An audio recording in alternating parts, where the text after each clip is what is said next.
Pedro Paulo. Boa noite, Léo. É um prazer enorme mais uma vez aqui, o nosso Deles e Delas. Prazer é todo meu estar aqui no Deles e Delas. E a nossa encantadora Ana Maria vai apresentar os seus convidados. Boa noite, Ana. Boa noite, Leleco. Boa noite, deputado. É um prazer muito grande recebê-lo. Boa noite, Ana. Para lhe entrevistar, nós convidamos Ari Berger, advogado. Geraldo Tadeu, cientista do Instituto Brasileiro de Pesquisa Social. Pedro Costa, jornalista da Rádio Tupi. E Eduardo Homem de Carvalho, jornalista.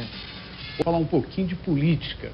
Aliás, para esquentar um pouco o programa, como é que o senhor analisa e vê o perfil da situação em que a deputada Cidinha Campos faz aquele pronunciamento, famigerado pronunciamento contra o deputado Nader, enfim, como é que o senhor viu aquela coisa toda? Eu não escutei outra versão, senão aquela que foi dita lá por ela. Ali tem uma briga histórica da deputada Cidinha com o deputado Zé Nader, que tem hoje uma situação delicada na Assembleia, porque ele está no Conselho de Ética e eu faço parte do Conselho de Ética da Assembleia. O deputado vai ser julgado por algumas questões que a deputada colocou, principalmente voltado àquele episódio junto ao Tribunal de Contas do Estado, aquelas denúncias que foram feitas. Mas isso o dia a dia da Assembleia tem esse calor, essa dinâmica. Ali, pontualmente, nós estávamos numa eleição para um novo membro do Tribunal de Contas do Estado, e aí, de um lado, Zé Nader fazia uma acusação, de outra, Cidinha defendia o acusado, fazendo uma acusação ao deputado Zé Nader. Isso é rotina na Assembleia Legislativa. E uma das metas do plano estratégico é o choque de resultados, né? Quer dizer, é a modernização da gestão, etc. E eu acrescentaria isso que o prefeito César Maia deu muitas vantagens aos servidores ao longo de 8 anos, isso é sabido.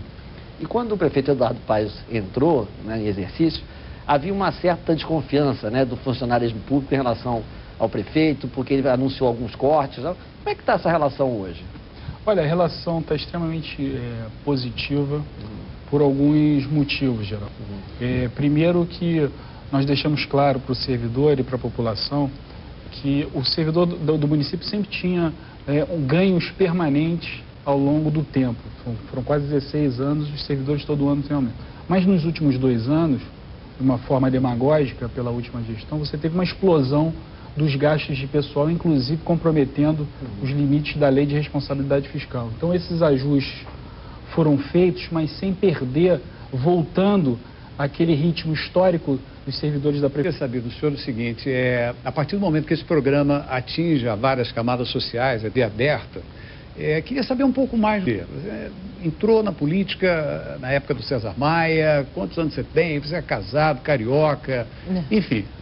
Eu sou carioca, nasci no Caxambi e fui criado em Jacarepaguá, tenho meus 37 anos, sou pai de uma filha de 5 anos, a Manuela. Eu comecei na vida pública em 95, junto com o prefeito Eduardo Paes, quando ele ainda era subprefeito da Barra de Jacarepaguá, e ali eu acompanhei com meus 31 mil votos, e logo em seguida fui o secretário da Casa Civil do prefeito durante 1 ano e meio. Esse é um rápido resumo. Mudaria alguma coisa se pudesse voltar atrás? Nada.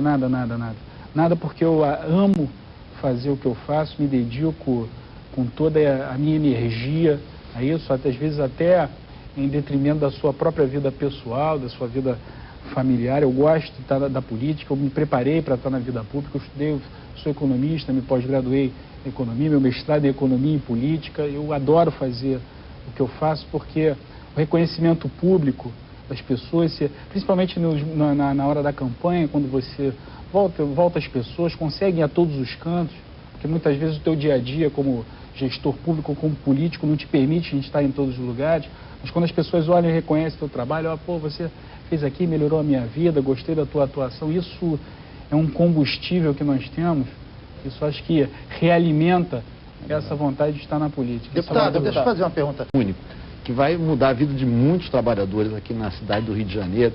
E eu queria que o senhor falasse um pouquinho de que dificuldade o senhor encontrou na coordenação da implantação desse projeto. Fala-se muito do lobby das empresas de ônibus, fala-se muito da dificuldade de organizar o transporte coletivo, vans, etc., na cidade do Rio de Janeiro. Como é que foi esse processo e o que o carioca pode esperar desse bilhete único para ser implantado? Alguns pontos, Geraldo. Por exemplo, porque sempre o compromisso do prefeito era colocar o bilhete único sem qualquer tipo de subsídio por parte da prefeitura para que nós não ficássemos escravo de uma compensação às empresas de ônibus todos os anos, aquilo que, por exemplo, São Paulo vive hoje. Hoje o projeto da Prefeitura de São Paulo é decrescer o subsídio que é pago anualmente para as empresas de ônibus. Até porque gera uma relação que é perigosa entre poder público e o sistema de ônibus, toda vez que tem que se definir qual é a conta que se paga desse subsídio.